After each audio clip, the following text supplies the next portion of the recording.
Everyone talks about walking away.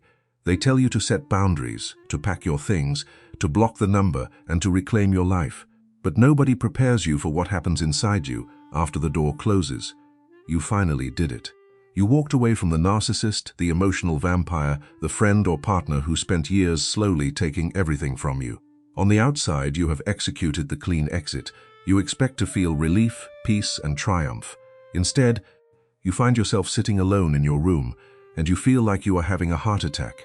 You feel a crushing, disorienting wave of guilt, panic, and an overwhelming, almost magnetic pull to go right back to the person who was destroying you. And in that dark, isolated moment, a terrifying thought crosses your mind. Maybe I made a mistake. Maybe I am the problem. You are not the problem. You are not going crazy, and you are not broken. What you are experiencing right now is not a sign that you should return. It is the brutal, necessary, and biologically predictable process of your own psychological rebirth. Carl Jung, one of the most brilliant minds in the history of psychology, spent decades studying what happens when a deeply perceptive, empathic person finally breaks free from a symbiotic, toxic bond. What he discovered changes everything we think we know about leaving. Jung observed that the real war does not end when you walk away. The real war begins inside your own nervous system, inside your shadow, and inside the invisible emotional structures that kept you trapped in the first place. Today, we are going to explore the hidden psychology of the aftermath. We are going to dismantle the lies your nervous system is telling you right now, expose the exact tactics the person you left will use to pull you back in, and uncover the extraordinary, unstoppable power that awaits you on the other side of this pain. If you have recently walked away, or if you are trying to find the strength to do so, this script is your survival manual. Let's get into it. Acts 1. The biology of the aftermath and change-back pressure. Let us start with the most confusing part of leaving, the guilt. When someone who has organized their entire relational life around availability begins to change that, the guilt they feel is not proportionate to what is actually happening. It is not the mild discomfort of adjusting a habit. It is something more like an alarm. It interrupts your sleep. It attaches itself to specific instances. The message that went unanswered, the invitation that was declined, the moment where something was asked for and the answer was no. Your mind reviews each of them in detail, looking for the place where something could have been handled better, where the cost to the other person could have been reduced. The impulse to undo the changes, to return to what was familiar, is experienced as conscience. You tell yourself that real love means sticking it out, that you are abandoning someone who needs you. But that is not your conscience talking. That is your nervous system running an outdated survival program. Your nervous system was organized around a specific set of operating rules for a long time. Keep the atmosphere stable, monitor the people around you, respond before things escalate. In that toxic relationship, your brain learned that the safest way to manage conflict was to soothe, to smooth things over, to find the thing that would bring the temperature down and restore the peace. This is called the fawn response. When the behavior that maintained those rules stops because you walked away, the system registers it as a failure state. It does this not because the new behavior is actually dangerous, but because it is unfamiliar. Your nervous system does not have a reliable mechanism for distinguishing between unfamiliar and dangerous. It treats both the same way. Researchers who study behavior change have a name for this. They call it change-back pressure. It is the internal pull toward the familiar pattern, which was painful but predictable, as opposed to the direction of change, which may be healthier but has no established track record. You are feeling the gravity of the known. You understand intellectually that this is a trauma bond, but logic cannot touch the body. The physiological craving does not care about intellectual understanding. It reaches for the phone at 2 a.m. because the nervous system does not yet know how to regulate itself without the person who became the center of its universe. Knowing this does not instantly stop the pain, but it changes the meaning of the pain. The panic you feel is not a signal that you made the wrong choice. It is the withdrawal symptom of an emotional addiction leaving your body. Act 2. The narcissist's collapse, forced birth. While your nervous system is panicking, something equally dramatic is happening on the other side of the door. We tend to assume that when we leave someone who mistreated us, they simply move on to their next victim. But when a deeply empathic person leaves a manipulator or a narcissist, the reaction is fundamentally different. Why? Because you didn't just leave a relationship, you broke a symbiotic bond. People who live in symbiotic relationships depend on the other person to maintain an appearance of emotional stability. The narcissist's entire psychological architecture depends on having access to what Jung called empathic supply. Someone who will absorb the narcissist's disowned shame, someone who will reflect back the grandiose self-image the narcissist needs to project, and someone who will keep explaining, apologizing, and adjusting so that the narcissist never has to look at themselves honestly. You were not just a partner or a friend. You were the emotional coffee machine, always on, always dispensing, never thanked, and expected to function flawlessly. You were the ground, the outline, the psychic extension of their very identity. When you decide to deviate from the script, break the predictability, and seek your individuality, the psyche of these people interprets the gesture as betrayal, abandonment, and destruction. Researcher Margaret Mahler called this experience forced birth. You are tearing the other person away from a primitive illusion of unity. The person panics, not because they love you in essence, but because they feel psychologically torn apart by your absence. It is the symbiotic child screaming, "Don't leave me alone, I don't know who I am without you." The reaction to your autonomy seems wildly disproportionate. Your absence is not understood as your right, but as a personal attack. The other person collapses into anger, panic, accusations, and despair, as if your absence had ripped out some fundamental piece of their soul. But you must understand this brutal truth. Their pain is not a reflection of the depth of their love, but of the depth of their dependency. They are not hurt by you. They are hurt by the loss of control. Your departure unveils what has always been there but hidden: chronic insecurity, fear of loneliness, and psychic helplessness. You can no longer sacrifice yourself to fill an internal space that the other never learned to fill on their own. Acts 3. The Predator's Playbook: Hoovering, Love Bombing, and the Smear Campaign. Because the narcissist is experiencing a catastrophic loss of control, they will not let you go quietly. When the narcissist accepts that control has been lost, they will reach for the tactics that used to work, and without knowing what to expect, it can pull you back in, even when you are nearly free. The first move is hoovering. The narcissist comes back, reaching out, showing up, finding reasons to be present. They deploy old inside jokes, references to good memories, or sometimes just a message that says, "I miss you," with no context and no follow-up. The timing is rarely random. It tends to come exactly when things have started to feel better, when the distance has started to create clarity. For an empath who has not done the inner work, this works. The contact reopens the wound, and the cycle begins again. If light contact does not work, the effort escalates into round 2, love bombing. Grand gestures, declarations, the full performance of the person from those early weeks back again, seemingly overnight. For someone vulnerable, this is almost impossible to resist, because the love bombing feels exactly like what has been missing, what has been waited for. But if you have reached the point of clarity, it feels different. It feels performed because you have already felt the emptiness beneath the performance. The love bombing reads not as love returning, but as a script being run. When the charm offensive fails, the final move is the smear campaign.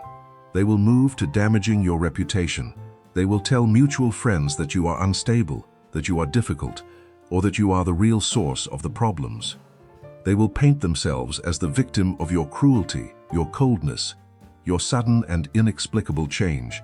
The instinct for most people is to defend themselves, to correct the record, to make sure the truth is known. But here is what the awakened empath understands. Engaging with the smear campaign gives them a platform. The smear campaign is designed to pull you back into engagement, to make you fight, to make you prove yourself, to keep you in a relationship, even a hostile one. With the narcissist, refusing to engage is not weakness. It is the clearest possible signal that the relationship, in every form, is over. Your behavior, day after day, across every interaction, is the most powerful counter-narrative you have. Let them dig their own hole. You are not responsible for pushing them in. Gravity will handle it. Act 4, the hollow moment and grieving a ghost. Once you survive the changeback pressure and outlast the narcissist tactics, you enter a quiet, devastating phase. Jung called this the hollow moment. You stop fighting your own perception and simply accept what is in front of you. You are not angry. You are not planning. You are just present. And in that presence, you feel the absence of the person you thought you loved. Not the absence of the narcissist, the absence of the person who was never there. This is the part most people are not prepared for. The grief, the empath does not just mourn the relationship. They mourn the person who never existed, the one they fell in love with, the one who made them feel seen and understood in those early weeks, the one they kept hoping would come back. Grieving a fiction is different from grieving a real loss. It is disorienting in a specific way, because there is mourning for the absence of something that was never actually present, a ghost, a mirror, an echo of your own longing. You must also mourn the unlived life. You grieve the years spent working to earn love that was never truly available. You grieve the choices you made from fear instead of desire. You grieve the fundamental unfairness of having to do this difficult psychological work, while the people who harmed you may never do any such work at all. Do not attempt to skip this grief. Attempting to bypass it produces what Jung called false integration. It looks like awakening from the outside, but it has no root system, and under pressure, it collapses. If you allow yourself to actually feel the grief, all of it, without performing it, but without rushing past it either, something remarkable happens on the other side. You realize that you cannot miss someone who was never real, and you arrive at a profound truth. The hope that kept you in the cycle dies with the grief. Once that hope is genuinely mourned, there is nothing left for the toxic pull to attach to. Act 5. Reclaiming the shadow and the false self. Why did you stay so long in the first place? Why were you so available for someone else's dysfunction? To truly escape, you must answer this, and the answer lives in your shadow. Jung taught that the shadow is the psychological container where everything that cannot be socially acceptable gets stored. But the shadow is not just a warehouse for evil. Jung was emphatic that the shadow is 90% pure gold. What gets buried in the shadow is not only what is ugly, it is everything that was too much, too honest, too inconvenient, too alive for the room you grew up in. For the empath, the shadow holds the anger that could have been healthy assertiveness. It holds the capacity to say no. It holds the willingness to disappoint people. It holds the voice that says, "My needs matter too." These qualities got locked away because, at some earlier point in your life, expressing them felt dangerous. You learned that love was conditional on your usefulness, that belonging required performance, that making yourself small was the only way to stay safe. You constructed a persona, a socially acceptable character, the good boy, the good daughter, the endless caretaker. You became a masterpiece of low-maintenance accommodation. But Jung warned us, the moment you identify completely with your persona, you begin a slow psychological suicide. To heal, you must face the shadow. You must reclaim your anger. Your anger is not a flaw in your character. It is a signal from your unconscious that something sacred in you has been violated. Your trauma is not a distortion of who you are. It is a document. It records what you needed and didn't receive, what you valued enough to be destroyed by losing.